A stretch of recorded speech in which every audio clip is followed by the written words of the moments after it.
जय हिंद साथियों, स्वागत है आपका self study classes with Sumit Jain YouTube channel में। दोस्तों, आज के इस वीडियो में हम पढ़ने वाले हैं हिंदी साहित्य में आदिकाल के लगभग 100 प्रश्न, यानी कि आदिकाल का हम नामकरण पढ़ेंगे। आदिकाल की महत्वपूर्ण जितनी भी रचनाएं एग्जाम में पूछी जाती हैं वो पढ़ेंगे। आदिकाल की पंक्तियों को पढ़ेंगे। ठीक है, तो यहाँ पर आदिकाल की मेन जितने भी प्रश्न आपके बनते हैं एग्जाम में, उन प्रश्नों के बारे में पढ़ने वाले हैं और मस्ती से पढ़ेंगे, एक नंबर ट्रिक से पढ़ेंगे। ठीक है, तो पूरा वीडियो आपको जरूर देखना है, वीडियो को लाइक करना है। सुबह 9:30 बजे रोज ट्रिकी वीडियो आता है। ठीक है, रात्रि 9 बजे हिंदी का टेस्ट होता है। तो आप किसी भी एग्जाम की तैयारी कर रहे हैं, बने रहें self study classes with Sumit Jain YouTube channel के साथ। दोस्तों, लगभग 60 से 70 वीडियो आपके हिंदी साहित्य ट्रिकी वीडियो डल चुके हैं। आप प्ले लिस्ट में जाकर के अवश्य देखें, है ना। प्ले लिस्ट में हिंदी साहित्य का इतिहास ट्रिक्स करके एक प्ले लिस्ट बनी है, वो देखें और ज्वाइन मेंबर बन के चैनल को सपोर्ट जरूर कर सकते हैं। ठीक है, तो दोस्तों वीडियो को लाइक करें, शेयर करें और बने रहें अंत तक। आदिकाल को वीर गाथा काल नाम किसने दिया है? तो ये चीज तो सभी को पता है लगभग, तो जल्दी से अगर आपसे बन रहा है तो उत्तर आपको बता देना है कि सर आदिकाल को जो वीर गाथा काल नाम दिया है वो दिया है रामचंद्र शुक्ल ने, यानी ए नंबर आपका बिल्कुल सही हो जाएगा। और यहां पर आया है बी वीर और यहां पर आया है राम, है ना। तो राम कैसे पुरुष थे? बोले सर वीर पुरुष थे, है ना। कैसे थे? वीर पुरुष। तो वीर गाथा काल कौन बोलेगा? रामचंद्र शुक्ल, यानी ए नंबर आपका बिल्कुल सही हो जाएगा। ठीक है, अगला है दोस्तों, आदिकाल को सिद्ध सामंत काल किसने दिया? सिद्ध सामंत काल बताना है दोस्तों। और आपको पता है कि जो पंडित लोग होते हैं, पंडित, इनके पास सिद्धि बहुत होती है। होती कि नहीं होती? अब आप लोगों को ही बताना है। पंडितों के बाद सिद्धि होती है, ये सिद्ध पुरुष होते हैं। तो ये सिद्ध सामंत काल कौन बोलेगा? कौन बोलेगा? कोई पंडित ही होगा, यानी कि पंडित राहुल सांकृत्यायन। इन्होंने कहा कि ये तो सिद्ध सामंत काल है, पंडित को तो सिद्धि ही दिखेगी, है ना। तो वो सिद्ध सामंत काल बोला इन्होंने। ठीक है, अगला देखो दोस्तों, आदिकाल को संधि काल एवं चारण काल किसने कहा? संधि काल और चारण काल। जैसे ही संधि की बात आती है दोस्तों, तो आपने रामायण देखी होगी, है ना। देखिए ना सभी ने रामायण, कि नहीं देखी? बोले सर रामायण देखी है। रावण से बार बार बोला जा रहा था कि आप संधि कर लो राम से और चरण पकड़ लो राम के, बार बार बोलते थे ना। जितने भी दूत जाते थे, अंगद गया तो उसने कहा कि आप संधि कर लो, चरण पकड़ लो, अभी भी मौका है। किसके? राम के। तो ये संधि काल और चारण काल कौन बोलेगा? कौन बोलेगा? कोई राम ही आएंगे, यानी कि राम कुमार वर्मा। ठीक है, इन्होंने दोस्तों 750 से 1000 के काल को बोला संधि काल और 1000 के बाद के काल को चारण काल नाम दिया। किसने? राम कुमार वर्मा जी ने। ठीक है, ऐसे याद रखेंगे। अगला है दोस्तों, आदिकाल को बीज वपन काल नाम किसने दिया? अब 4 विकल्प हैं दोस्तों। आपको पता है कि विश्व में अहिंसा के बीज किसने बोए? अहिंसा के बीज किसने बोए? अहिंसा की बात किसने की है? और वो की है किसने? महावीर भगवान ने। किसने की है? महावीर भगवान ने अहिंसा की बात की है, अहिंसा के बीज बोए हैं। तो यहां पर बीज बोए तो बीज वपन काल, और किसने बोए हैं बीज अहिंसा के? महावीर ने। तो महावीर प्रसाद द्विवेदी। बोले सर अहिंसा के बीज बोए हैं महावीर भगवान ने, तो बीज वपन काल कौन बोलेंगे? महावीर प्रसाद द्विवेदी, यानी ए नंबर आपका बिल्कुल सही हो जाएगा। और दोस्तों अगला क्वेश्चन है, आदिकाल को अपभ्रंश काल किसने कहा है? बहुत ही बढ़िया है दोस्तों, और बताना है आपको, है ना। 4 विकल्प हैं, 4 में से चयन करना है और आपका क्या हो जाएगा? बोले अपभ्रंश को तो गोली मारो, धीरे से हिंदी की बात करो। अपभ्रंश को तो गोली मारो, धीरे से हिंदी की बात करो, है ना। और गोली मारो तो गोलेरी, और धीरे से हिंदी की बात करो तो धीरेन्द्र वर्मा ने अपभ्रंश काल कहा है दोस्तों। अपभ्रंश काल आदिकाल को, अपभ्रंश को गोली मारो, धीरे से हिंदी की बात करो, तो गोली से गोलेरी और धीरे से धीरेन्द्र वर्मा, इन्होंने दोनों ही अपभ्रंश काल कहा है आदिकाल को। ठीक है, इस प्रकार से याद करेंगे। अगला है, आदिकाल को संक्रमण काल किसने कहा है दोस्तों? संक्रमण काल। 4 विकल्प हैं और आपको पता है संक्रमण का काल चल ही रहा है ना। घर वाले बोलते हैं ज्यादा हरिश्चंद्र मत बनो, खेलने कोई नहीं जाएगा, खेलने बाहर खेलने कोई नहीं जाएगा। किससे बोलते? बच्चों से घर वाले बोलते हैं कि ज्यादा हरिश्चंद्र मत बनो, कोई भी खेलने नहीं जाएगा, है ना, नहीं तो क्या हो जाएगा? संक्रमण हो जाएगा। तो खेलने नहीं जाएगा तो आपका राम खेलावन पांडे, है ना, हरिश्चंद्र मत बनो तो हरिश्चंद्र वर्मा। इन दोनों ने ही दोस्तों संक्रमण काल कहा है आदिकाल को। ठीक है, ये चीज याद रखनी। आपसे पूछा जाएगा आदिकाल को संक्रमण काल किसने कहा है, बोले खेलने जाते हैं तो संक्रमण हो जाता है ना, और घर वाले बोलते कि हरिश्चंद्र मत बनो, खेलने नहीं जाना, है ना, तो हरिश्चंद्र वर्मा और राम खेलावन पांडे इन्होंने कहा है संक्रमण काल आदिकाल को। ठीक है, अगला है दोस्तों आदिकाल को अंधकाल, अंधकार और बाल्यावस्था काल नाम किसने दिया। बहुत ही बढ़िया है दोस्तों। अब अंधकार काल और अंधकाल ये अलग अलग हैं, है ना, नाम दिया है। तो अंधकाल और बाल्यावस्था जो नाम दिया है वो दिया है किसने, रमाशंकर शुक्ल रसाल ने। किसने दिया, रमाशंकर शुक्ल रसाल ने दिया है ना। और बोले जो बाल्यावस्था में रस है वो कहीं भी कोई भी अवस्था में नहीं है, रस से रसाल। ठीक है, रसाल बाल्यावस्था काल रसाल ने कहा है, अंधकाल भी रसाल ने कहा है। ठीक है, किसने, रमाशंकर शुक्ल रसाल ने। ठीक है, अंधकाल। अगला दोस्तों आदिकाल को वीर काल किसने कहा है, बोले सर दुनिया में पूरे विश्व में वीर लोगों की बहुत इज्जत की जाती है ना। जो वीर होते हैं पूरे विश्व में उनका नाम होता है, उनकी क्या बचती है ना, उनकी सत्ता होती है।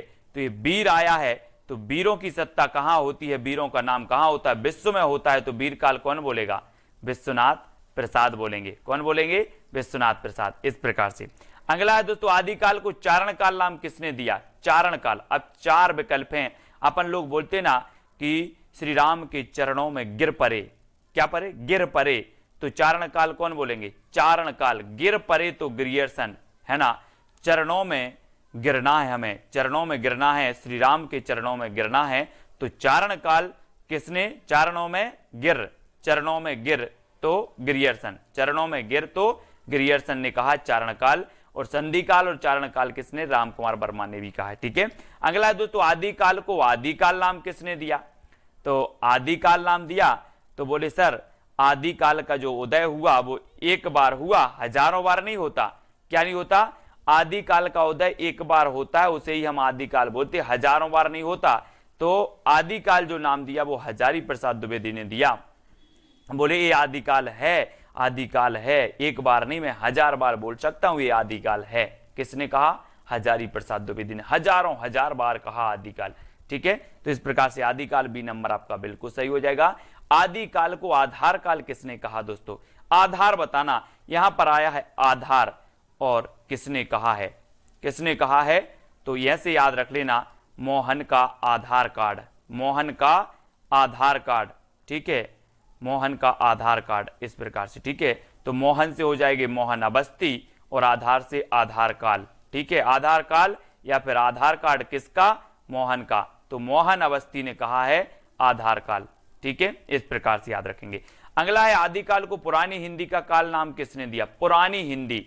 और दोस्तों आपने देखा होगा कि साहित्यिक हिंदी को किसने माना था, पुरानी साहित्यिक अपभ्रंश को माना था किसने, शुक्ल जी ने। पुरानी हिंदी को अपभ्रंश माना था किसने, गुलेरी जी ने। तो पुरानी हिंदी का काल जो कहा है वो किसने कहा है, गुलेरी जी ने, गुलेरी। पुरानी हिंदी का काल गुलेरी जी, चंद्रधर शर्मा गुलेरी। ठीक है, इन्होंने कहा कि पुरानी हिंदी का काल है, पुरानी हिंदी का काल, आदिकाल पुरानी हिंदी का काल है। 7 नंबर गुलेरी जी ने ही कहा है।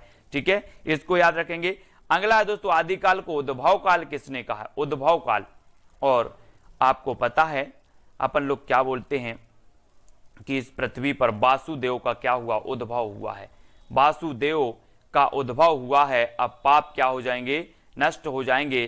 तो ये उद्भव हुआ है किसका, वासुदेव का, उद्भव वासुदेव। तो वासुदेव सिंह ने कहा है दोस्तों उद्भव काल हिंदी के आदिकाल को। ठीक है, वासुदेव। अगला है आदिकाल को अपभ्रंश काल, जातीय साहित्य का उदय, अपभ्रंश काल, जातीय साहित्य का उदय, ये नाम किसने दिया है। बहुत ही बढ़िया नाम है और आपको पता भी होनी चाहिए। और ये नाम दिया है दोस्तों किसने, बच्चन सिंह ने, अपभ्रंश काल, जातीय साहित्य का उदय। ठीक है, अब बोले सर बच्चन जो होते हैं, बच्चन लोग, बच्चे लोग होते हैं, उन्हें क्या करना, जाति पाति से, है ना, उन्हें जाति आति से कुछ नहीं रहता। यहाँ पर जाति आया तो बच्चे लोग जाति आति का भेद नहीं रखते। तो जातीय साहित्य का उदय, अपभ्रंश काल, जातीय साहित्य का उदय, बच्चन, बच्चे से, बच्चन से। ठीक है, इस प्रकार से डी नंबर आपका सही होगा। आदिकाल को प्रारंभिक काल और शून्य काल नाम किसने दिया। प्रारंभिक काल और शून्य काल। बहुत ही बढ़िया प्रश्न है दोस्तों। और जब हम कोई भी चीज प्रारंभ करते हैं तो क्या बोलते हैं, यार प्रारंभ कर रहे हैं, श्री गणेश करो, श्री गणेश करो यानी कि प्रारंभ करो, श्री गणेश करो यानी प्रारंभ करो, है ना। तो प्रारंभिक काल कौन बोलेंगे, कौन बोलेंगे, गणपति चंद्रगुप्त। किसने कहा प्रारंभिक काल और शून्य काल, गणपति चंद्रगुप्त, यानी सा नंबर आपका बिल्कुल सही हो जाएगा, श्री गणेश करो, है ना, प्रारंभ करो, श्री गणेश करो, इस प्रकार से। अगला है आदिकाल को वीर प्रशस्ति युग नाम किसने दिया, वीर प्रशस्ति विश्वनाथ प्रसाद मिश्र ने, हजारी प्रसाद द्विवेदी ने, गणपति चंद्र गुप्त ने, या फिर विजयेंद्र स्नातक ने। दोस्तों आपको पता है कि वीर लोग ही विजय होते हैं, वीर लोग ही क्या होते हैं, विजय होते हैं, है ना। तो वीर लोग क्या होते हैं, विजय होते हैं। तो वीर प्रशस्ति योग कौन बोलेगा, विजयेंद्र स्नातक, विजयेंद्र स्नातक यानी डी नंबर। वीर प्रशस्ति योग किसने कहा, बोले सर वीर लोग विजय होते हैं, तो विजयेंद्र स्नातक, डी नंबर आपका बिल्कुल सही हो जाएगा, है ना। अगला क्वेश्चन है आदिकाल को प्राचीन काल नाम किसने दिया, विश्वनाथ प्रसाद मिश्र ने, हजारी प्रसाद द्विवेदी ने, गणपति चंद्रगुप्त ने, या फिर शंभुनाथ सेन ने। तो आदिकाल को प्राचीन काल जो नाम दिया है वो किसने दिया है। और आपको पता है दोस्तों, आपसे बोलें कि आप किसकी पूजा करते हैं, तो बोले हम शंकर जी की करते हैं। आपके पापा किसकी करते, शंकर जी की। आपके दादा किसकी करते, शंकर जी की। अरे बोले सर बात बिल्कुल नहीं करो, हमारे घर में प्राचीन काल से ही शंभुनाथ की पूजा करते आ रहे हैं, शंभु, है ना, बोलते हैं ना श्री जय शंकर जी को, शंभु, है ना। तो बोले हम प्राचीन काल से ही शंभु की पूजा करते आ रहे हैं, तो शंभुनाथ से हैं। प्राचीन काल कौन बोलेंगे, शंभुनाथ से हैं, है ना, शंभुनाथ से हैं, यानी डी नंबर आपका बिल्कुल सही हो जाएगा, शंभुनाथ से। ठीक है। अगला है दोस्तों आदिकाल को संक्रांति काल किसने किया, संक्रांति। संक्रांति से अब ऐसा नहीं लग रहा कि संक्रांत एक त्योहार होता ना, संक्रांत, संक्रांति आ गई अपन बोलते। तो क्या होता है संक्रांति में, लड्डू वड्डू का प्रसाद मिलता है। काय का प्रसाद मिलता है, लड्डू वड्डू का प्रसाद मिलता है सभी को। तो इस संक्रांति में प्रसाद मिलता है, तो संक्रांति काल कौन बोलेंगे, कौन बोलेंगे, कोई प्रसाद ही होंगे, राम प्रसाद मिश्र। कौन होंगे, राम प्रसाद मिश्र। तो प्रसाद मिलता है संक्रांति को, तो राम प्रसाद मिश्र ने कहा है संक्रांति काल। ठीक है, यानी डी नंबर आपका बिल्कुल सही हो जाता है। अगला है दोस्तों आदिकाल को अनिर्दिष्ट लोक प्रवृत्ति का युग किसने कहा, यानी कि प्रश्न क्रमांक 19। आदिकाल को अनिर्दिष्ट लोक प्रवृत्ति का युग विश्वनाथ प्रसाद मिश्र ने, हजारी प्रसाद द्विवेदी ने, रामचंद्र शुक्ल ने, या फिर राम प्रसाद मिश्र ने। तो आदिकाल को अनिर्दिष्ट लोक प्रवृत्ति का जो युग कहा है वो कहा है रामचंद्र शुक्ल ने, है ना। ये बहुत ही बढ़िया है, अनिर्दिष्ट लोक प्रवृत्ति का युग था आदिकाल, ऐसा कथन कहने वाले थे तो वो रामचंद्र शुक्ल जी थे, सी नंबर। और आपको पता है कि रामचंद्र शुक्ल ने प्रवृत्तियों के आधार पर कालों का नामकरण किया, प्रवृत्तियों के आधार पर। तो इन्होंने अनिर्दिष्ट लोक प्रवृत्ति का काल कहा है। अब प्रवृत्ति आया तो समझ जाना कि रामचंद्र शुक्ल ने ही कहा होगा। ठीक है। अगला है आदिकाल को आरंभिक काल नाम किसने दिया। दोस्तों हमने पढ़ा था प्रारंभ कोई हम कार्य करते हैं प्रारंभ, तो श्री गणेश करते हैं प्रारंभ। अब यहां पर आरंभिक काल आ गया, तो एक बात याद रख लेना कि आरंभिक में जब आप कोई भी चीज करते हो आरंभिक में, तो क्या करते हो कि सब मिश्रित कर देते हो, है ना। ये भी ले लो वो भी ले लो, सब मिश्रित कर देते हो। क्या करते हो, मिश्रित कर देते हो आरंभ में, फिर धीरे धीरे से अपना ब्रांड बनाते हो, ब्रांड। तो आरंभ में हम सब मिश्र कर देते हैं, तो मिश्र बंधु, ये मिश्र बंधु ने कहा था आरंभिक काल, यानी डी नंबर आपका बिल्कुल सही हो जाएगा, मिश्र बंधु। ठीक है। तो यहां पर दोस्तों जितने भी आपके नामकरण से संबंधित थे, जितने विद्वानों के मत थे, वो पूरे विद्वान मैंने आपको बता दिए, याद भी आपको करवा दी जहां जैसी ट्रिक निकली। अब आपको बताना है कि आदिकाल को अत्यधिक विरोधी एवं व्याघातों का युग किसने कहा। बहुत ही बढ़िया प्रश्न है, अत्यधिक विरोधी एवं व्याघातों का युग ये किसने कहा, ऐसे कथन भी पूछे जाते हैं।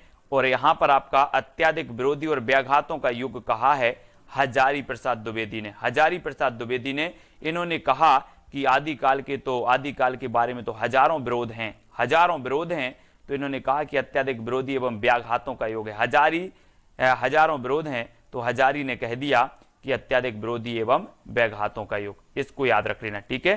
कितने विरोध हैं, हजारों, तो विरोधी एवं व्याघातों का योग कौन बोलेगा, हजारी प्रसाद द्विवेदी। ठीक। परमाल रासों के रचनाकार कौन है। दोस्तों एक चीज बताना, परमाल मतलब क्या होता है, पर मतलब दूसरों का, माल मतलब सामग्री या कुछ भी। तो परमाल और दूसरों का अगर माल चुराना है तो क्या करना पड़ेगा, जगना पड़ेगा। ये चोर लोग क्या करते हैं, दूसरों का माल चुराते हैं तो वो रात में जगते हैं। जग से बनेगा आपका जगनेक, और क्या चुराते हैं, परमाल, दूसरों का माल चुराते हैं चोर रात में जग कर, तो जगनेक। ठीक है, परमाल चुराना है तो जगना पड़ेगा, तो जगनेक। परमाल रासो जिसे कि आलाखंड कहा जाता है, और ये दोस्तों इसके जो रचयिता हैं वो कौन है, जगनेक हैं। ठीक है, सभी लोगों को वैसे पता होगा। अगला है बीसल देव रासो के रचनाकार कौन है, कई बार एग्जाम में पूछी जाती है। जब भी आदिकाल की बात आती है तो दो रचनाएं पूछी जाती है, एक तो पृथ्वीराज रासो, दूसरी बीसल देव रासो। ये दो रचनाएं पूछी जाती है हमेशा। ठीक है, तो बीसल देव रासो के आपको बताना है 2 सेकंड में। और दोस्तों आपको पता है कि बीसल देव रासो के रचनाकार कौन है, वो है नरपति नाल। नरपति, और नरपति दोस्तों कितने होते हैं, है ना, 20 नहीं होते, बोले 20 पति नहीं होते, एक पति होता है ना, 20 पति नहीं होते, 20 क्या नहीं होते, पति नहीं होते, तो नरपति, 20 नरपति नहीं होते, एक होता है। ठीक है, तो बीसल देव रासो के रचनाकार कौन होंगे, नरपति नाल। ठीक है, और ये अजमेर के शासक से संबंधित थे दोस्तों, है ना, ये जो बीसल देव रासो है, और ये गीति काव्य माना जाता है ना, इसको आपको याद रखना है। अगला है कीर्ति लता के रचनाकार कौन है, कीर्ति लता। दोस्तों आपको पता है कि कीर्ति उसी की फैलेगी जिसमें विद्या है, जिसमें विद्या है उसकी कीर्ति जगह जगह फैलेगी, जिसमें विद्या नहीं है उसकी कीर्ति नहीं फैलेगी। तो ये जो कीर्ति फैलेगी कब फैलेगी, जब विद्या है तो विद्यापति, है ना, तो कीर्ति लता विद्यापति। ठीक है, विद्या है तो कीर्ति फैलेगी, तो कीर्तिलता विद्यापति। और दोस्तों आपको पता होगा कि विद्यापति जी की कितनी रचनाएं थी, एक तो थी इनकी कीर्ति लता, ठीक है, कीर्ति लता, और एक थी इनकी कीर्ति पताका।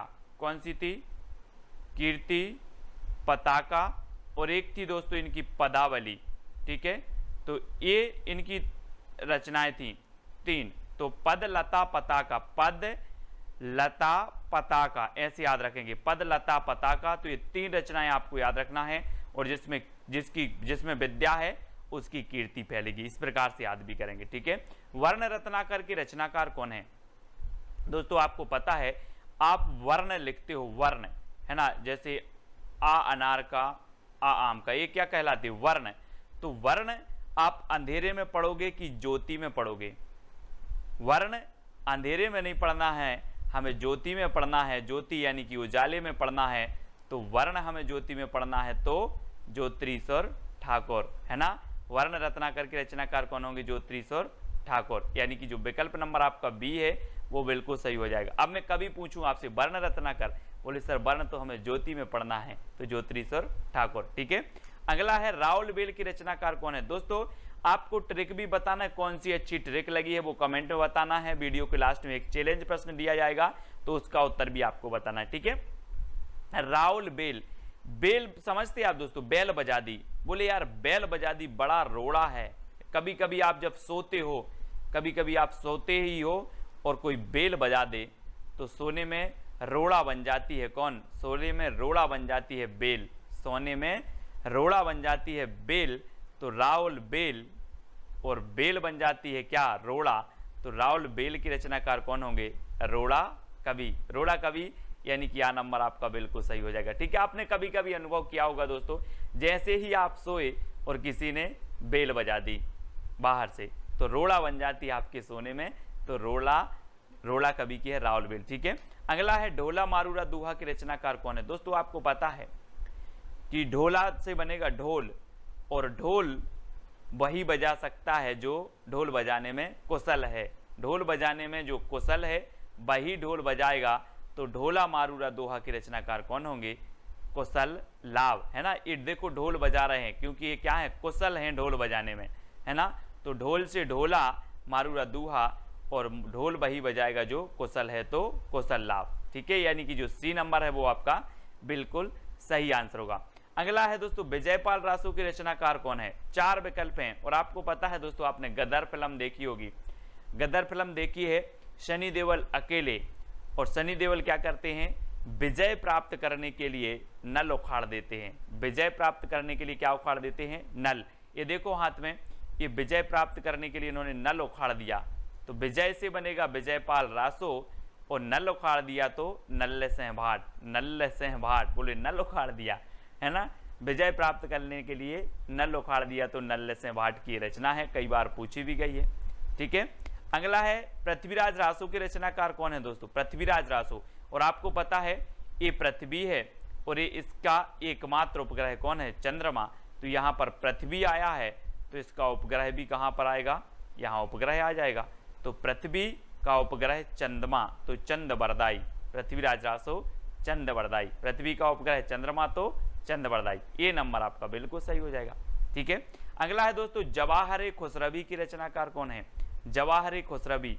और आपको पता है कि जो जवाहर, हीरा, मोती, जवाहर ये किसके पास होंगे? गरीब के पास कि अमीर के पास? ये देखो, ये जवाहर हैं, हीरा, मोती, जवाहर, और ये जवाहर जो होंगे वो किसके पास होंगे? अमीर व्यक्ति के पास होंगे कि गरीब व्यक्ति के? तो आपने बिल्कुल सही आंसर पहचाना है कि सर अमीर के पास होंगे।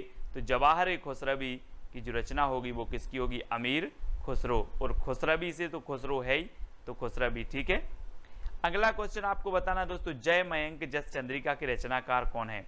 तो 4 विकल्प हैं।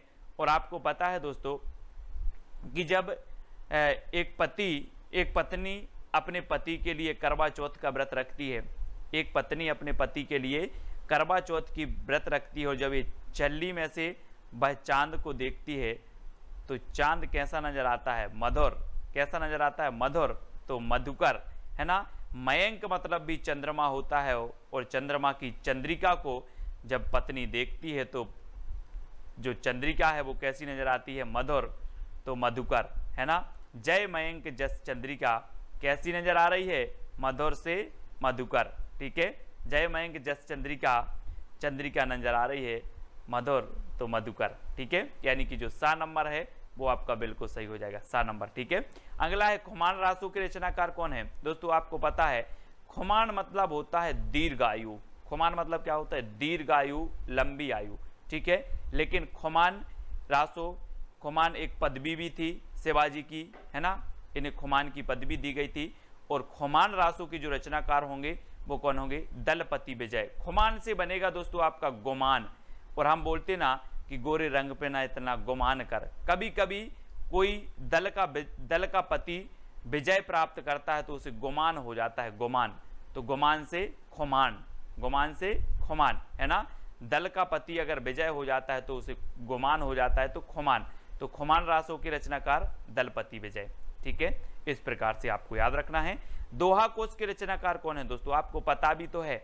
आप बोलोगे सर दोहा सुनाओ, सर दोहा सुनाओ, तो सर से सरहपा और दोहा सुनाओ से सो दोहा कोश, है ना। ट्रिक अगर मैं इधर लिख दूं कि ट्रिक सर दोहा सुनाओ, दोहा सुनाओ, सर से सरहपा, दोहा से दोहा कोश, तो दोहा कोश के रचनाकार सरहपा। ठीक है, अगला है श्रापकाचार के रचनाकार कौन है? हिंदी की प्रथम रचना मानी जाती है दोस्तों। और ये जो श्रापकाचार है, आपको पता है कि जैन धर्म में व्यक्ति जब भगवान के पास जाता है तो श्रावक बन के जाता है भगवान के पास, है ना, है ना। और भगवान को क्या बोलता है? देव। तो श्रावक जाता है किसके पास? देव के पास। श्रावक बनकर जाता है व्यक्ति देव के पास। तो श्रापकाचार के रचनाकार कौन होंगे? देवसेन। ये देखो, ये व्यक्ति श्रावक बनकर गया है किसके पास? भगवान या फिर देव के पास। ठीक है, तो श्रावक बन के जाना है देव के पास। तो श्रापकाचार के रचनाकार देवसेन। 933 इसका रचना काल माना जाता है, 933 ईस्वी। ठीक है, श्रापकाचार की ओर प्रथम रचना है हिंदी की। अगला है बुद्धिरास के रचनाकार कौन है? बुद्धिरास।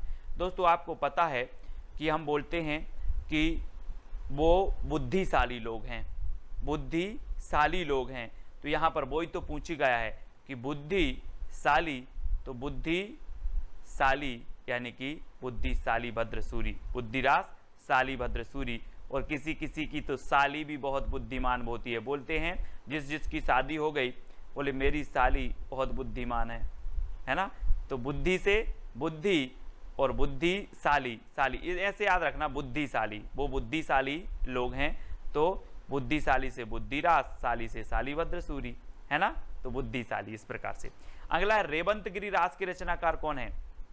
4 विकल्प में 2 सेकंड में आपको बताना है दोस्तों। आपको पता है कि रेवंतगिरी एक पर्वत था, जैन धर्म से संबंधित पर्वत है रेवंतगिरी, और रेवंतगिरी की पर विजय प्राप्त करनी थी। बहुत सारे राजा सोचते थे कि रेवंतगिरी पर क्या करनी है, विजय प्राप्त करनी है, काय पर, रेवंतगिरी पर।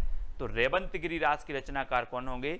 विजय प्राप्त करनी है तो विजय सेन सूरी। रेवंतगिरी पर क्या प्राप्त करना है? विजय, तो विजय सेन सूरी, है ना, ये विजय सेन सूरी की रचना है, यानी कि आपका जो विकल्प नंबर सी है वो सही हो जाएगा। अगला है चंदनवाला रास की रचनाकार कौन है? दोस्तों चंदनवाला, हम जब मंदिर जाते हैं तो चंदन की आस लगा के जाते हैं, चंदन की आस, चंदन की आस। ये देखो, ये महाशय चंदन की आस लगा के बैठे थे, तो इनको चंदन लग गया। तो याद रख लेना, चंदन की आस तो आसगु, चंदन की आस तो आसगु, ठीक है। चंदन वाला रास किसकी होगी?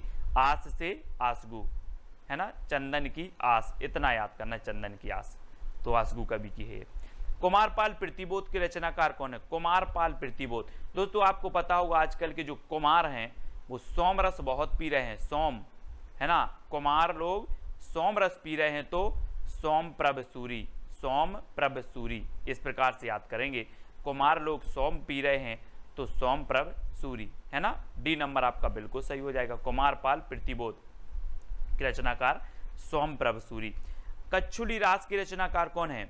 कच्छुली रास आपको पता है दोस्तों, आपसे मैं पूछूं, कच्छुली, कच्छुली बाजार गए थे, कच्छुली, बोले हाँ, मैंने तिलक लगाकर प्रज्ञा ली, है ना, प्रज्ञा तिलक, है ना, इस प्रकार से मैंने प्रज्ञा ली तिलक लगाकर, तो प्रज्ञा तिलक कच्छुली रास। बोले कच्छुली रास, कच्छुली, तो बोले हाँ, ली, प्रज्ञा ली, प्रज्ञा, है ना, तो प्रज्ञा तिलक, कच्छुली प्रज्ञा तिलक, प्रज्ञा तिलक। ये देखो, ये तिलक लगाकर क्या ले रहे हैं? प्रज्ञा ले रहे हैं, प्रज्ञा यानी कि प्रतिज्ञा, है ना, वही ले रहे हैं, तो कच्छुली बोले प्रतिज्ञा ली तिलक लगाकर, ठीक है, इस प्रकार से। जयचंद्र प्रकाश के रचनाकार कौन है दोस्तों? 4 विकल्प हैं, और आपको पता है दोस्तों कि केदारनाथ में हमें क्या करना है? चंद्रमा का प्रकाश करना है। केदारनाथ में चंद्रमा का प्रकाश करना है, तो चंद्र से चंद्रमा, और चंद्रमा का प्रकाश कहाँ करना है? केदारनाथ में, तो केदार भट्ट। चंद्रमा का प्रकाश करना है कहाँ? केदारनाथ में, तो केदारनाथ भट्ट, केदार भट्ट की रचना है जयचंद्र प्रकाश। जय मयंक जस चंद्रिका ये मधुकर की है ना, और जयचंद्र प्रकाश ये केदार भट्ट की है, ठीक है। अगला है दोस्तों, हमीर रासों के रचनाकार कौन है? दलपति विजय, सारंगधर, केदार भट्ट या फिर सोमप्रभ सूरी। तो हमीर रासो कई बार पूछी गई है, याद रख लेना, ये सारंगधर की है। किसकी है? सारंगधर, ठीक है, हमीर रासो सारंगधर, हमीर रासो किसकी? सारंगधर की। ये चीज बी नंबर आपका बिल्कुल सही होगा। अब दोस्तों आपको कौन सी ट्रिक सबसे अच्छी लगी है वो कमेंट में आपको लिखना है, ठीक है, और सभी लोग इस प्रश्न का उत्तर बताएंगे, है ना। जितने लोगों ने भी ये वीडियो देखा है सभी लोग को एक चैलेंज प्रश्न है कि सरहपा को हिंदी का प्रथम कवि किसने माना है, ठीक है। और वीडियो कैसा लगा कमेंट के माध्यम से बताएंगे, और ये चैलेंज सभी को स्वीकार करना है और उत्तर सभी को कमेंट में जरूर लिखना। मैं सारे कमेंट चेक करूंगा, ठीक है। वीडियो को सभी लोग लाइक करें, और सुबह 9:30 बजे रोज अपना वीडियो होता है दोस्तों हिंदी साहित्य का ट्रिकी वीडियो, रात्रि 9 बजे अपन हिंदी साहित्य का टेस्ट सीरीज पढ़ते हैं। तो ये 2 वीडियो होते हैं दोस्तों, और आप दोस्तों चैनल के ज्वाइन मेंबर बन सकते हैं। ज्वाइन मेंबर बनने के लिए ज्वाइन ग्रुप अलग से बनाया जाएगा, जिसमें ज्वाइन मेंबर रहेंगे, जहां पर बहुत सारी व्यवस्था रहेंगी। सबसे पहला तो आपका कमेंट हाईलाइट होगा, जब भी आप कमेंट करते हो इमोजी आपको मिलेगा, तिरंगा इमोजी मिलेगा, ठीक है। आपके लिए कुछ ऐसी क्लासें होंगी ज्वाइन मेंबर के लिए जो सिर्फ ज्वाइन मेंबर देख पाएंगे, ज्वाइन मेंबर का अलग से ग्रुप भी होगा, उनके लिए विशेष कुछ ना कुछ किया जाएगा। तो यहाँ पर आपको ज्वाइन मेंबर बनने के लिए दोस्तों सिल्वर प्लान है, 59 रुपये आपको पे करना होगा। ज्वाइन बटन पर क्लिक करेंगे तो वहाँ पर आपको व्यवस्था मिल जाएगी। सिल्वर प्लान 59 रुपये, ठीक है। गोल्ड प्लान में दोस्तों आपको 159 रुपये, और डायमंड प्लान में आपको 299 रुपये पे करके आप चैनल के ज्वाइन मेंबर बन सकते हैं और चैनल को सपोर्ट कर सकते हैं। ठीक है दोस्तों, अब वीडियो को लाइक करना है और जो भी साथी व्हाट्सएप ग्रुप से नहीं जुड़े हैं उनके लिए 90 98 60 92 91 ये नंबर है, इस पर आप मैसेज करें, आपको तुरंत ग्रुप की लिंक मिल जाएगी, है ना। और अपना एक चैनल है IAS स्टडी ट्रैक, ठीक है, ये यूट्यूब टेलीग्राम ग्रुप है। अगर टेलीग्राम आप चलाते हैं तो टेलीग्राम ऐप डाउनलोड करें, उसमें सर्च करें IAS स्टडी ट्रैक और ज्वाइन हो जाएं। ठीक है, आज की जो आपकी पहली पंक्ति जो आपको बतानी है 2 सेकंड में आप चयन करेंगे। जन्म अवधि हम रूप निहारल, नयन न त्रिपति भेल। ये पंक्ति किसकी है आपसे पूछा जाता है, तो आपको बताना है 4 विकल्प हैं, विद्यापति की, चंद्रबरदाई, तुलसीदास या फिर सरहपा की। तब आपका दोस्तों यहां पर आप एक चीज देखो, हमें क्या देखना है, इसका अर्थ नहीं देखना है, सिर्फ ये चीज देखनी कि इसको याद कैसे जाए, ये पंक्ति किसकी होगी।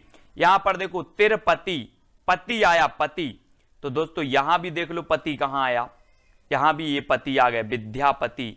जन्म अवधि हम रूप निहारल, नयन न तिरपति भेल, यानी कि यहां पर पति आया तो उत्तर में भी आपका पति आएगा, तो ये जो पंक्ति होगी वो किसकी हो जाएगी, किसकी हो जाएगी, विद्यापति की। ठीक है, आ नंबर आपका बिल्कुल सही हो जाएगा। अगला देखो दोस्तों, गोरी सेवे सेज पे मुख पर डारे केस। ये पंक्ति कई बार पूछी गई है दोस्तों।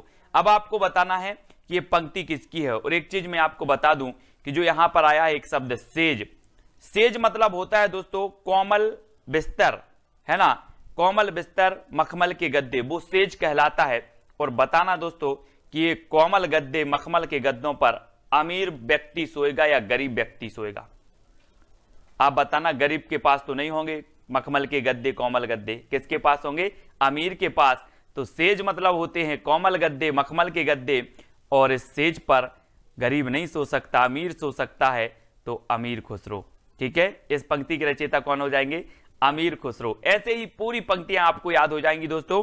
अगला देखो, देसिल बैना सबजन मिठा, देसिल बैना सबजन मिठा, ये पंक्ति किसकी है। और मैंने आपको कई बार बताया है कि मिठा मिठा बोल थारो काय बेगेड़े, काय बेगेड़े थारो काय बेगेड़े। दोस्तों आपको पता है जिस व्यक्ति में विद्या होती है, जिस व्यक्ति में ज्ञान होता है, वो मीठा मीठा बोलता है। जो जिस व्यक्ति में विद्या नहीं होती है वो कर्कश बोलता है, उसकी आवाज खराब लगती है ना। तो आपके अंदर भी विद्या है और आपको कैसा बोलना है, मिठा मिठा बोलना है। तो याद रख लेना, मिठा मिठा वो बोलता है जिसके अंदर विद्या होती है। तो ये देसिल बैना सबजन मिठा, ये किसकी पंक्ति हो जाएगी, किसकी होगी, विद्यापति की। ठीक है, और इनकी रचनाएं कौन सी हैं, पद लता पताका पदावली, कीर्ति लता कीर्ति पताका कीर्ति लता, और कीर्ति पताका अभट्ट भाषा में है, पदावली मैथिली भाषा में है। याद रख लेना है दोस्तों।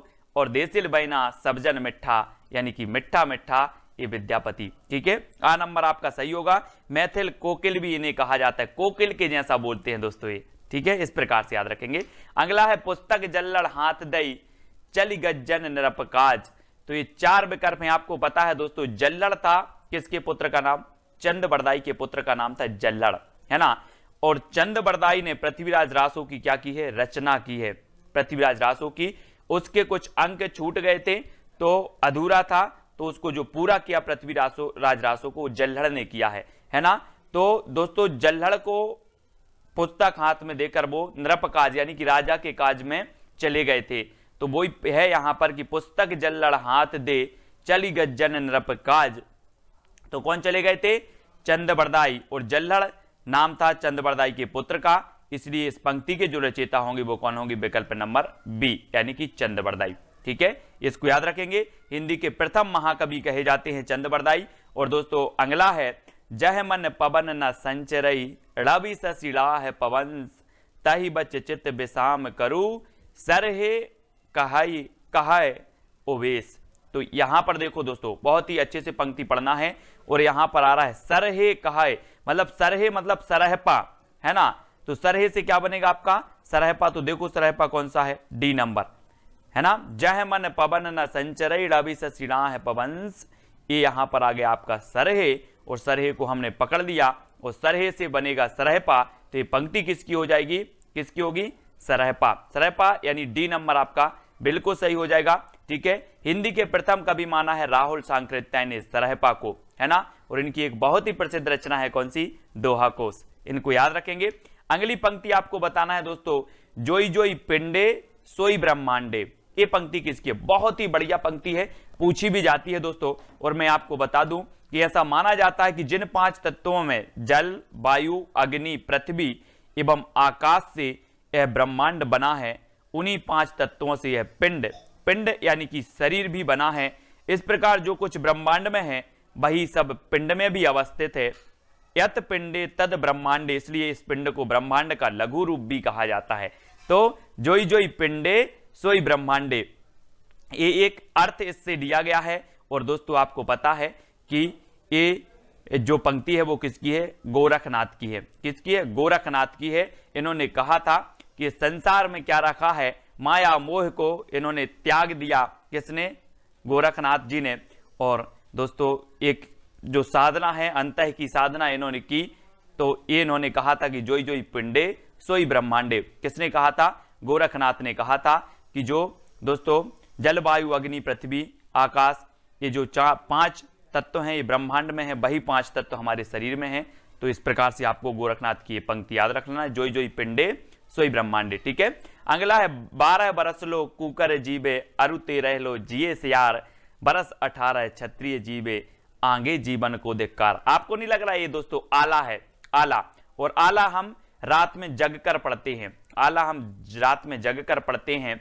और इस पंक्ति के जो रचयिता होंगे वो कौन होंगे? जगनेक। क्योंकि ये कहां से ली गई है पंक्ति? आलाखंड से। आलाखंड से ली गई है। ठीक है, आलाखंड या जिसे परमाल रासो कहा जाता है, परमाल रासो, है ना।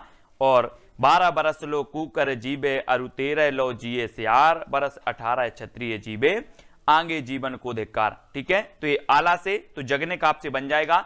नेक्स्ट है गोरख जगायो जोग भक्ति भगायो लोग। दोस्तों यहां कंफ्यूजन होता है बहुत सारे लोगों में। यहां आ गया गोरख और यहां पर भी आपका अगर ऑप्शन में गोरख दिया होता तो आप गोरखनाथ लगा देते। लेकिन याद रख लेना ये पंक्ति बहुत ही बढ़िया है।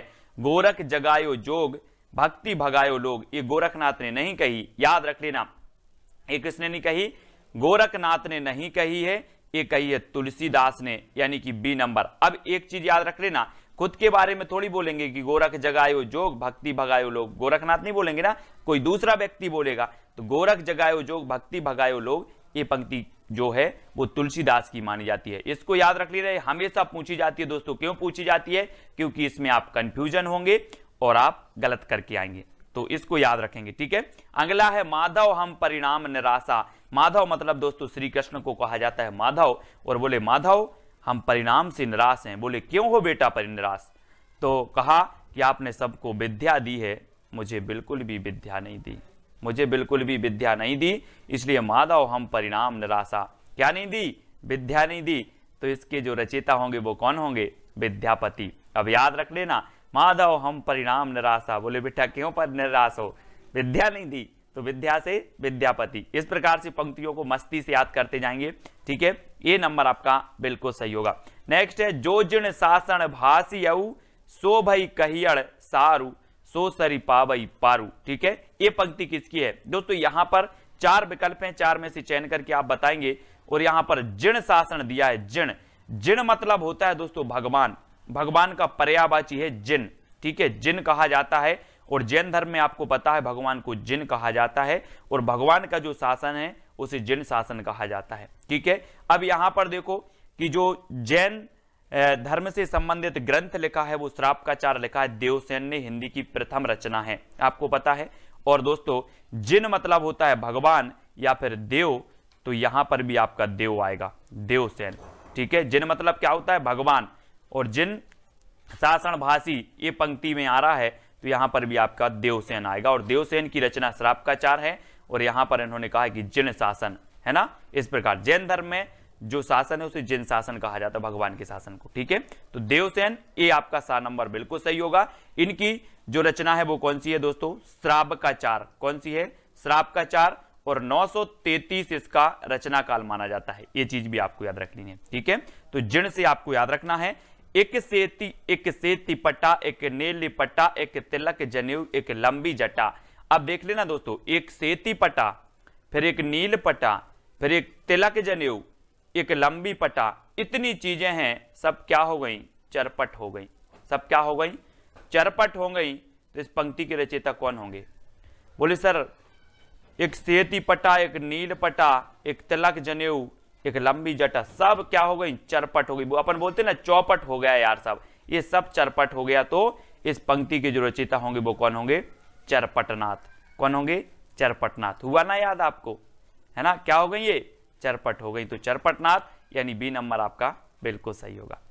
अगला है दोस्तों, बोलई बाहुबली बलवंत, लोह खंडितौ गर्बियु अहंत। इस पंक्ति के रचयिता कौन है?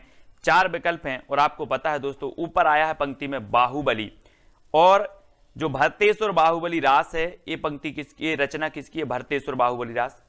तो आप जल्दी से बताओगे सर ये तो शालिभद्र सूरी की है। गणपति चंद्रगुप्त ने भरतेश्वर बाहुबली रास को हिंदी की प्रथम रचना माना और शालिभद्र सूरी को प्रथम कवि माना, आपको पता होगा। और यहाँ पर बाहुबली आया तो बाहुबली से हमने लगाया कि ये भरतेश्वर बाहुबली रचना भी है, और वो रचना किसकी है? शालिभद्र सूरी की है। तो बाहुबली आया तो ये शालिभद्र सूरी की ही पंक्ति हो जाएगी, यानी सा नंबर आपका बिल्कुल सही होगा। ठीक है, तो इस प्रकार से अपन को दोस्तों याद करते जाना है। जामत पच्छई संपजई, सामति पहली होई, मुंज भड़ई मृणाल बलई, बेहन न बैठे कोई। इसके बताना बहुत ही बढ़िया पंक्ति है दोस्तों, याद रख लेना है। और ये जो पंक्ति है वो किसकी है? जल्दी से बताना दोस्तों। आपको पता होगा मेरु मतलब होता है क्या? पर्वत। मेरु मतलब क्या होता है? पर्वत। और आपने देखा होगा कि हमारे विभिन्न जो भगवान हुए हैं वो पर्वत पर तपस्या करने गए, तपस्या करने गए। अब इसका अर्थ नहीं लेना कि पंक्ति का क्या है, मैं सिर्फ याद करवा रहा हूं। ठीक है, जामति पच्छई संपजई, सामति पहली हुई, ये कहां गए? पर्वत पर तपस्या करने गए दोस्तों भगवान, और इन्होंने कहा कि जो आज मैं तपस्या करने यहां आ गए हूं, ऐसी मति हमारी पहले हो जाती। कौन बोल रहे हैं? मेरु यानी कि पर्वत, है ना। तो इस प्रकार से याद रखेंगे। और ये मेरु तुंग की रचना है ना। ये कई बार पूछी गई, इसको याद रख लेना दोस्तों। जामति पंचई संपजई, सामति पहली होई, मुंज भड़ई मृणाल बलई, बेहन ना बैठे कोई। ठीक है, तो ये सा नंबर आपका बिल्कुल सही हो जाएगा। अगला है प्रिय पृथ्वीराज नरेश जोग, बज्जिए केस सुदेश। ये पंक्ति किसकी है दोस्तों? अब देखना यहां पर क्या आया है, चार विकल्प में से आप चयन करके बताएंगे। और यहां आया है पृथ्वीराज। क्या आया है? पृथ्वीराज। और पृथ्वीराज रास हो तो चंद्रबरदाई की रचना है कि नहीं? है। तो यहां पर पृथ्वीराज आया है और पृथ्वीराज से सीधा आप चंद्रबरदाई पर पहुंच जाओ। प्रिय पृथ्वीराज नरेश जोग, बज्जिए केस सुदेश। तो ये पंक्ति किसकी हो जाएगी? चंद्रबरदाई की। कैसे याद किया? बोले हमने पृथ्वीराज को पकड़ा शब्द को, और शब्द को पकड़ा और हमने देखा कि पृथ्वीराज रास हो तो चंद्रबरदाई की रचना। ठीक है, इस प्रकार से। नेक्स्ट है बोलई कुयल अंबेयम, कलिलाई कलिलाई, कांकड़ी चंचरी रूढ़ रोटई। ये पंक्ति किसकी है दोस्तों? आपको पता है कि यहां पर आया है क्या? कली। और आपको दोस्तों पता होगा कि पुष्प में क्या होती है? पुष्प की कली। आप बोलते ना पुष्प की कली, और आपने कली को पकड़ लिया, कली लाई, और कली किसकी होती है? पुष्प की। तो ये पंक्ति किसकी हो जाएगी? किसकी हो जाएगी? पुष्पदंत की हो जाएगी। ठीक है, पुष्पदंत यानी सा नंबर आपका बिल्कुल सही होगा। ये अपने आप को क्या बोलते थे? अभिमान मेरु बोलते थे। कौन? अभिमान मेरु बोलते थे, पुष्पदंत। और दोस्तों बोलई कोयल अंबेयम, कलिलाई, कांकड़ी चंचरियु रूढ़ रोटई, है ना। तो शब्द को थोड़ा सा पकड़ते जाना है। कली, अब आप कभी नहीं बोलोगे, एक कलिलाई आएगा जहां पर आप बोलोगे कली तो किसकी होती है? पुष्प की होती है। तो ये पुष्पदंत। ठीक है, इस प्रकार से। अब दोस्तों मेरा जोबना नबेल रा भयो है गुलाल, पंक्ति किसकी है? अब दोस्तों ऐसे ही आपको पंक्तियां याद करनी है, क्योंकि ये महत्वपूर्ण पंक्तियां हम ले रहे हैं जो एग्जाम में पूछी गई हैं। ठीक है, और मेरा जोबना नबेल रा भयो है गुलाल। अब एक चीज बताना दोस्तों कि अगर किसी अमीर व्यक्ति के पास कोई ललना होता है या किसी बच्चे का जन्म होता है, तो अमीर व्यक्ति क्या करता है? गुलाल उड़ाता है, जश्न मनाता है। और किसी गरीब के पास होता है तो पता ही नहीं चलता कि क्या हो गया। ऐसा ही ना। तो मेरा जोबना नबेलरा भयो है गुलाल उड़ाओ। क्या उड़ाओ? गुलाल। तो यहां पर आया है दोस्तों गुलाल, गुलाल उड़ा रहे हैं, और ये अमीर लोग उड़ा रहे हैं। तो ये किसकी होगी? अमीर खुसरो। मेरा जोबना नवेलरा भयो है गुलाल। ठीक है, तो सा नंबर आपका यहां अमीर खुसरो बिल्कुल सही हो जाएगा, है ना, सी नंबर। अब दोस्तों ये सिर्फ अपनी याद करने की ट्रिक है, इसके अर्थ पर बिल्कुल नहीं जाना, मैं आपको कई बार बोल चुका हूं। ठीक है, सहजे थर कर बारुणी साध, ये पंक्ति किसकी है दोस्तों? 4 विकल्प हैं और यहां पर आया है आपका बारू, तो उत्तर में भी क्या आ जाएगा दोस्तों? क्या आ जाएगा? बीरू, बीरू या बारू, बीरू, बारू से बीरू, तो बिरूपा, है ना। सहजे थर करी बारुणी साध, ये किसकी है? बीरू या फिर बारू, बिरूपा की है। ठीक है, इस प्रकार से याद रखेंगे, बारू बीरू, है ना। अगला देख लो दोस्तों, हमीर हमीर कज्ज जज्जल भई फोहा नल एह मई जलऊ, सुलितान शीस करबाल दह तज्ज कलेबर दिए चलियो, ये पंक्ति किसकी है? बहुत ही बढ़िया पंक्ति है दोस्तों, और यहां पर आया है दोस्तों क्या? हमीर, और आपको पता होगा एक रचना है हमीर रासो, हमीर रासो रचना है, और वो रचना किसकी है दोस्तों? सारंगधर की है ना, सारंगधर की, और ऐसा लिखा जाता है सारंगधर, है ना। यहां पर फॉन्ट आपको नहीं मिला तो इसलिए सारंगधर, यानी कि डी नंबर आपका सही हो जाएगा, है ना। हमीर आया, शब्द को हमीर पकड़ लिया और बोले सर हमीर रासो तो सारंगधर की रचना है, तो हमीर कज्ज जज्जल भाई फोहा नल अहमत जलियू, ये पंक्ति किसकी हो जाएगी? हो जाएगी दोस्तों आपकी हमीर रासो से सारंगधर। ठीक है, सारंगधर की हो जाएगी, इस प्रकार से याद रखेंगे। ठीक है, अगला दोस्तों देख लेते हैं, चल खुसरो घर आपने रेन भई चहु देश, ये पंक्ति बताना है, और यहां पर तो सीधा सीधा आ गया खुसरो, आ गया खुसरो, तो आप डायरेक्ट लगा दोगे सर कि ये तो किसकी है? अमीर खुसरो की है। चल खुसरो घर आपने रेन भई चहु देश, यानी कि 19 का आपका सा नंबर बिल्कुल सही हो जाएगा। ठीक है, अमीर खुसरो की पंक्ति। अगला है दोस्तों, नौलक पातरी आंगे नाचे पीछे सहज अखाड़ा, ऐसे मन जोगी खेले तब अंतरी बसे भंडारा, ये पंक्ति किसकी है दोस्तों? गोरखनाथ ने कहा कि व्यवहार प्रधान एक शब्दी में गोरखनाथ ने कहा है कि हंसना खेलना और मस्त रहना चाहिए, काम क्रोध का साथ नहीं करना चाहिए, हंसना खेलना और गीत गाना चाहिए। ये किसने कहा है? गोरखनाथ ने कहा है, और ये गोरखनाथ की पंक्ति है, नौलक पातरी आंगे नाचे पीछे सहज अखाड़ा, ऐसे मन जोगी खेले तब अंतरी बसे भंडारा, है ना। तो ये पंक्ति गोरखनाथ की है, और ये डी नंबर आपका बिल्कुल सही हो जाएगा। आपका आज का पहला प्रश्न है, एक नारी ने अचरज किया सांप मार पिंजरे में दिया, ज्यों ज्यों सांप ताल को खावे सूखे ताल सांप मर जावे। अब आपको बताना है दोस्तों ये पंक्ति किसकी है, और जब अचरज किया है, एक नारी ने सांप मार दिया है, तो आपको पता है क्या होगा? समाज में, परिवार में खुसर खुसर चलने लगेगा। आपने देखा होगा परिवार में खुसर खुसर, कोई घटना घट जाती तो खुसर खुसर चलने लगता ना, ऐसा ही खुसर खुसर चलने लगा। जब एक नारी ने अचरज किया और सांप मार पिंजरे में दिया तो खुसर खुसर चलने लगा, तो इस पंक्ति के रचयिता कौन होंगे? ये पंक्ति किसकी होगी? खुसर खुसर चलने लगा तो अमीर खुसरो, यानी डी नंबर आपका बिल्कुल सही हो जाएगा। ठीक है ना फनी ट्रिक दोस्तों। आपको बताना है, अब पंडिये सैल सत्य बखाणई देह ही बुद्ध बसंत न जानई। अब दोस्तों एक चीज बताना है, पंडिये और पंडित, और पंडित राहुल सांकृत्यायन ने हिंदी का प्रथम कवि किसे माना है? यहाँ पर आ रहा है पंडिये, और हम इसका ले लेंगे पंडित, और पंडित ने किसे माना है? सराहपा को। तो ये पंक्ति भी किसकी होगी? सराहपा की होगी। बोले पंडिये सयल सत्य बखाणई देह ही बुद्ध बसंत न जाने। अब दोस्तों इसमें आपको अर्थ बिल्कुल नहीं लेना, पंक्ति का अर्थ क्या है, हमें ट्रिक निकालना है कि हमें याद कैसी हो रही, माइंड में कैसे सेट हो रही कि ये किसकी है। ठीक है, वो चीज देखना है। तो यहाँ पर पंडिये, और पंडिये से होगा पंडित, और पंडित ने राहुल सांकृत्यायन ने सराहपा को हिंदी का प्रथम कवि माना, तो ये पंक्ति भी किसकी हो जाएगी? सराहपा की हो जाएगी। ऐसे याद कर लेंगे। अगला है दोस्तों, किसका बेटा किसकी बहू आप स्वार्थ मिलिया सहू। आपने देखा होगा दोस्तों, आपका जीवन निकल जाता है, मेरा बेटा मेरी बहू, है ना। आप जितना छोड़ के जाते हो, जितना छोड़ के आपकी मृत्यु हो जाती है, आप बहुत सारा धन छोड़ के जाते हो, ये बेटा और बहू सब चरपट कर देते हैं। क्या कर देते हैं? चरपट कर देते हैं। तो किसका बेटा किसकी बहू आप स्वार्थ मिलिया सहू, सब चरपट कर देते हैं। तो ये पंक्ति भी किसकी हो जाएगी? चरपटनाथ की, यानी कि आपका जो ए नंबर है वो बिल्कुल सही हो जाएगा। दोस्तों आपको पूरा वीडियो जरूर देखना है, आपको सारी पंक्तियां याद हो जाएंगी। अबदू रहिया हाटे बाटे रूस बरस की छाया, तजबा काम क्रोध लोभ मोह संसार की माया। आपको पता होगा दोस्तों, आदि काल में क्रोध मोह लोभ तजबे की बात किसने की है? किसने की है? बोले इनसे मुक्त हो जाओ और भगवान की साधना करो। किसने की है? गोरखनाथ, है ना। गोरखनाथ नाथ संप्रदाय के प्रमुख थे और इन्होंने कहा है कि काम क्रोध लोभ मोह ये सब संसार असार है ना। यही कहा है, भगवान की भक्ति करो। तो दोस्तों ये किसने कहा है? गोरखनाथ ने आदिकाल में कहा है ना। तो गोरखनाथ की ये पंक्ति हो जाएगी ए नंबर, ठीक है। अगला देखते हैं दोस्तों, बाल चंद बिज्जावई भाषा दुह नहीं लग गई दुज्जन हासा। ये पंक्ति किसकी होगी?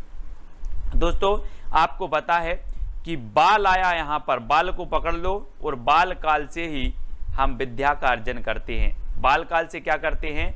बोले सर हम बालापन से, बाल काल से ही, बाल्यावस्था से ही विद्या का अर्जन करते हैं।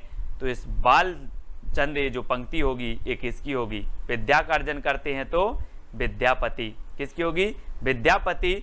और विद्यापति को मैथिल कोकिल कहा जाता है ना। आपने इनकी देसिल वो सबजन मिठा, आपने इनकी एक पंक्ति पढ़ी होगी, मैंने आपको बताई थी, है ना। तो इसको भी याद रखेंगे। विद्यापति की 3 रचनाएं बहुत प्रसिद्ध हैं, पदावली, कीर्तिलता और कीर्तिपताका, है ना। इनको याद रखेंगे। तो बाल को बालचंद पकड़ना है, बाल, ठीक है। अगला है नाद ना बिंदु ना रवि शशि मंडल चिए राय सहाबे मोकल। अब दोस्तों एक चीज बताना है, मैं अगर बोलूं कि ना नाद है मेरे सर पे, ना बिंदु है, ना रवि की छाया है, ना शशि की छाया है, कुछ भी नहीं है मेरे सर पर। तो सर पर नहीं है तो पंक्ति किसकी हो जाएगी? सर पर नहीं है तो सरहपा, सर पर नहीं है तो सरहपा। ना नाद है, ना बिंदु है, ना रवि है, ना शशि है, कुछ भी नहीं है मेरे सर पर, तो सरहपा। इस प्रकार से याद रखेंगे। थोड़ी सी हिंट आपको चाहिए और आपको याद हो जाएगा, यानी बा नंबर आपका बिल्कुल सही हो जाएगा, ठीक है। अब दोस्तों अगला है रावण जायऊ जई जही देही दह मोह एक शरीरू चिंता विये ये चिंता विये तई यही जड़ली कबड़ू पियाबऊ खीरू। ये पंक्ति किसकी है? यहां पर दोस्तों आपको कुछ नहीं करना है, रावण को पकड़ना है। और कहा जाता है कि जो रावण था वो बहुत सूरवीर था। कैसा था? सूरवीर था, शक्तिशाली था, है ना, सूरी था। तो दोस्तों रावण की बात हो रही हो, रावण कैसा था? सूर था। तो सूर से बनेगा सूरी। क्या बनेगा? सूरी। तो ये पंक्ति किसकी हो जाएगी? सोमप्रभ सूरी की, ठीक है। रावण कैसा था आपको पता भी होगा कि रावण को कोई जीत नहीं सकता था, है ना। और रावण का जब भेद बताया विभीषण ने, तब राम ने रावण का वध कर पाए, है ना। तो इस प्रकार से रावण क्या था? सूरी, सूर था। तो सोमप्रभ सूरी की पंक्ति हो जाएगी। इस प्रकार से याद करेंगे, ठीक है। अगला है दोस्तों, 9 लख पातर आगे नाचे पीछे सहज अखाड़ा ऐसे मन ले जोगी खेले तब अंतरी बसे भंडारा। अब यहां पर कुछ नहीं पकड़ना है, एक पद पकड़ना। 9 लख पातर, दोस्तों आपको पता है 9 लाख की पातर। गौर करो इस पे जरा। बोले सर 9 लाख की पातर कैसे हो सकती है? गौर किया आपने? गौर किया तो गोरखनाथ की ये बनेगा गौर। बोले सर हमने गौर किया तो ये गोरखनाथ की पंक्ति होगी। 9 लाख पातरी, 9 लाख पातरी, गौर किया तो गोरखनाथ की पंक्ति, यानी कि आ नंबर आपका बिल्कुल सही हो जाएगा, ठीक है। हो रहा ना याद? सारी पंक्तियां याद हो जाएंगी दोस्तों। मनहु कला शशिभान कला 1600 बन्निये बाल बैस सासीत समीप अमृत रस पिन्निये। अब यहां पर देखो दोस्तों क्या आ रहा है? शशि और सासी। तो शशि मतलब क्या होता है? चंद्रमा। शशि चंद्रमा का क्या होता है? क्या होता है? अपन ऐसे ही अर्थ नहीं ले रहा है इसका कुछ भी, अपन तो याद करने की ट्रिक निकाल रहे हैं। बोले सर शशि तो चंद्रमा का पर्यायवाची और यहाँ पर शशि शशि आ गया, तो शशि चंद्रमा का है, तो ये पंक्ति किसकी होगी? चंद्रवरदाई। किसकी होगी? चंद्रवरदाई। मनाहू कला शशि भान कला 1600 बन्नी है। शशि आया शशि, शशि चंद्रमा का पर्यायवाची है, तो बोले चंद्रवरदाई, यानी कि सा नंबर आपका बिल्कुल सही हो जाएगा, ठीक है। अगला है दोस्तों, सदा तरैये ना बन कूले यारो सदा ना सावन होए स्वर्ग मड़ैया सब काहू को यारो सदा ना जीवे कोई। ये पंक्ति किसकी है? दोस्तों एक चीज बताना कि दूसरों के माल पर पर माल यानी कि दूसरों के माल पर सदा सावन होता क्या? नहीं होता। आप एक बार सावन मना लोगे, अगर किसी का आपको माल मिल जाए, किसी की सामग्री मिल जाए, एक बार सावन मना लोगे, सदा सावन नहीं होगा। तो यारो सदा न सावन होए किसके माल पर? पर माल पर। तो एक पंक्ति कहाँ से ली जाएगी? परमाल रासो। कहाँ से? परमाल रासो। और ये नंबर आपका बिल्कुल सही होगा। और परमाल रासो को आलाखंड भी कहा जाता है और इसकी रचयिता कौन है? जगनेक, है ना। आपने एक पंक्ति पढ़ी होगी, 12 बरस लो कूकर जीवे और 13 लो जिए से आर, बरस 18 क्षत्रिय जीवे आंगे जीवन को धिक्कार, है ना। तो आपको याद रख लेना है दोस्तों कि जब तक जी रहे हैं जग में, है ना, जग में बोले जी लो रे जग में, 12 बरस लो क्षत्रिय जीवे, तो जी लो रे जग में। तो ये 12 बरस लो, ये जगनिक की पंक्ति है। और ये यारो सदा ना सावन हो, परमाल पे सदा सावन नहीं होता, तो परमाल रासो। ठीक है, इसको याद रखेंगे। अगला है, ईड़ी पर कोयल कूजई पूजई युवती मड़ोर, विधुर वियोगनी ध्रजई कूजई मयड़ किशोर। एक चीज बताना दोस्तों, कोयल कूजई यानी कि कोयल कूकती है। कब कूकती है? जब कोयल कूकती है तो आप समझ जाते हो कि बसंत ऋतु आ गई, समझ जाते ना। तो ये कहाँ से ली जाएगी? कहाँ से ली जाएगी? बसंत विलास से कि पृथ्वीराज रासो से? बोले सर बसंत विलास से, क्योंकि कोयल कूकने लगी है तो बसंत आ गया, है ना। यानी कि डी नंबर आपका बिल्कुल सही होगा। कोयल कूजई पूजई युवती मड़ोर, है ना, इस प्रकार से। अगला है दोस्तों, पीयू चित्तौड़ न आबियू सावन पहली तीज, जो बे बाट बिराहिणी खिण खिण आड़वे खीज। यहां पर चित्तौड़ को पकड़ना है दोस्तों। आपको पता है, आपने चित्तौड़ का नाम सुना होगा, बोले चित्तौड़गढ़ का किला। और चित्तौड़गढ़ का किला ऐसा था दोस्तों जिस पर सब लोग विजय प्राप्त करना चाहते थे, लेकिन विजय नहीं हो पाते थे। विजय की बात हो गई, बोले चित्तौड़ विजय, चित्तौड़ विजय। तो यहाँ पर चित्तौड़ आया और विजय से हो जाएगा दलपति विजय, है ना। याद रख लेना ये दोस्तों, दलपति विजय खुमार, है ना, खुमार रासो जो रचना है दलपति विजय साहब की है। और ये चित्तौड़ की बात आई है तो ये पंक्ति किसकी होगी? दलपति विजय की। ठीक है, चित्तौड़ विजय, चित्तौड़ विजय, इस प्रकार से याद रखेंगे। अगला है, बज्जिए घोर निशान रान चौहान चहु दिसी। और यहाँ पर चौहान आ गया तो आप आंखें बंद करके किसका लगाओगे? किसका लगा दोगे? बोले सर वो तो किसकी है? बीसल देव रासो, है ना, क्योंकि पृथ्वीराज चौहान और पृथ्वीराज रासो, ये बीसल देव रासो नहीं, पृथ्वीराज रासो। और सा नंबर आपका ये चंद्रबरदाई की पंक्ति हो जाएगी, बज्जिए घोर निशान रान चौहान चहुदेसी, सा नंबर। ठीक है, अगला है दोस्तों, गंगा जमुना मझोरे बहर नाई, ताही बुडीली मातंगी पोई आली ले पार गई। ये पंक्ति किसकी है दोस्तों? आपको पता है गंगा और जमुना दो नदियां हैं, गंगा और जमुना क्या नदियां हैं? दो, दो से बनेगा डो, दो से बनेगा डो। तो गंगा जमुना मझोरे डो भी पा, कौन है? डो। ये देखो डो यानी दो, तो डोम्बिपा। ठीक है, गंगा जमुना दो हैं तो डोम्बिपा, यानी आ नंबर आपका बिल्कुल सही होगा, डोम्बिपा। ऐसे याद रखेंगे। ठीक है, अगला दोस्तों आपको बताना, मैं बता दूं कि पंक्तियों को निकालने की कोई ट्रिक नहीं है, वो तो आपको याद करवाने का एक माध्यम है कि आपको थोड़ी बहुत जो है हिंट मिले और आप सही करके आओ पेपर में, है ना। का आ तरुवर पंच बिडाल, ये पंक्ति किसकी है दोस्तों? का आ से बनेगा काया, और काया में हम क्या करते हैं? विभिन्न प्रकार के लेप लगाते हैं, कोई पाउडर लगाता है, कोई क्रीम लगाता है, लेप लगाते ना, तो काया में हम लेप लगाते हैं, तो काया से बनेगा लुईपा, लुईपा लेप यानी लुईपा, है ना। काया को लुईपा, काया को लुईपा, तो काया तरुवर पंच बिडाल, ये पंक्ति किसकी हो जाएगी? लुईपा की। और सा नंबर आपका बिल्कुल सही होगा। ठीक है, अगला देख लेते हैं दोस्तों, एकड़ा के जई मंत्रणा तंत्र। अब ये पंक्ति किसकी? 2 सेकंड में आप बताएंगे। और मैं आपको बता दूं कि जो मंत्र तंत्र होते हैं वो नाक में फूंके जाते हैं कि कान में फूंके जाते हैं? जल्दी बताओ। बोले सर कान में फूंके जाते हैं मंत्र तंत्र, कान में फूंके जाते हैं तो कंडपा, कान में फूंके जाते हैं तो पंक्ति किसकी हो जाएगी? कंडपा की। मंत्र तंत्र कहाँ फूंके जाते हैं? कान में, तो ये एकड़ा के जय मंत्रणा तंत्र, तो पंक्ति किसकी हो जाएगी? कंडपा की। ठीक है, यानी डी नंबर आपका बिल्कुल कंडपा, कान से कंडपा। ठीक है, अगला है दोस्तों पीयू संगम कऊ निछड़ी, पीयू हो परोक्ष हो कैम्ब। ये पंक्ति बतानी है आपको। और पीयू से अपन क्या बोलते, पानी पीयू, पानी पीयू। तो दोस्तों हमें काय का, हेम, हेम का पानी पीयू, हेम, हेम मतलब जो होते भूखंड जमे, हेम का पानी पीयू। तो हेम से याद रख लेना, पानी पीयू तो हेम का, और हेम से बनेगा हेमचंद्र, हेम। और हेम मतलब भी हिम होता है, बर्फ होता है, आपको पता होगा। तो हिम का पानी पीयू, तो पीयू संगम कऊ निचड़ी, पीयू हो परोक्ष हो कैम्ब, है ना। तो हिम का पानी पीयू इस प्रकार से, यानी कि हेमचंद्र। अपभ्रंश के व्याकरण आचार्य हैं दोस्तों, आपको पता होगा। और सा नंबर आपका बिल्कुल सही हो जाएगा।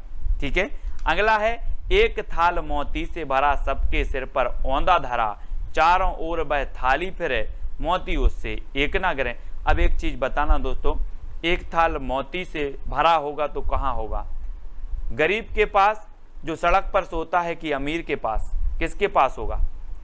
बोले सर मोती भरा थाल तो अमीर के पास होगा, अमीर के पास होगा तो पहली जो होगी ये किसकी हो जाएगी, अमीर खुसरो, यानी बी नंबर आपका बिल्कुल सही हो जाएगा। ठीक है दोस्तों, अगर आपको जौन सी भी ट्रिक अच्छी लगती है वो कमेंट में जरूर लिखा करें। जे हैं दिस दिस ते में रही मिले आई, ते हैं दिस दिस जा रही मिले आई। तो दिस दिस आ रहा दोस्तों, दिस दिस, और यहाँ पर दिस दिस, और आपको पता है दिस दिस मतलब दिशा की बात हो रही है। और दिशा में जो चारों दिशा में जो खुशबू फैल जाती है दोस्तों, वो किसकी फैल जाती है, पुष्प की। आप और हम बोलते हैं कि पुष्प की, फूल की खुशबू चारों दिशाओं में फैल गई, पुष्प की खुशबू चारों दिशाओं में फैल गई। तो यहाँ पर आ रहा है दिस दिस, दिस दिस, और दिशा में खुशबू फैल गई, काय की, पुष्प की। तो ये पंक्ति भी किसकी हो जाएगी, पुष्पदंत की। इनका एक ग्रंथ है दोस्तों महापुराण, जिसमें 63 सलाखाओं की का वर्णन किया गया है ना, जीवन वृत्त है उसमें। और दोस्तों ये जो पुष्पदंत हैं ये अपने आप को अभिमान मेरु कहते थे, अभिमान मेरु, इनको भी याद रखेंगे पुष्पदंत जी को। ठीक है, और इनकी पंक्ति है, जे हैं दिस दिस ते में रही मिले आई, ते हैं दिस दिस जा रही मिले आई। ठीक है, तो दिस दिस आया मतलब आपको पुष्पदंत लगाना है। ठीक है, अगला है दोस्तों पुरुष कहानी हो कहो जसु बत्थे पुण्य। अब एक कहानी आया है दोस्तों यहाँ पर, कहानी। और कहानी आपको पता है, कहानी को अबहट्ट में कहा जाता है कहानी, कहानी को अबहट्ट में कहानी कहा जाता है। और अबहट्ट की हमने 2 रचनाएं पढ़ी हैं, कीर्तिलता और कीर्तिपताका। और ये 2 रचनाएं किसकी हैं, विद्यापति की।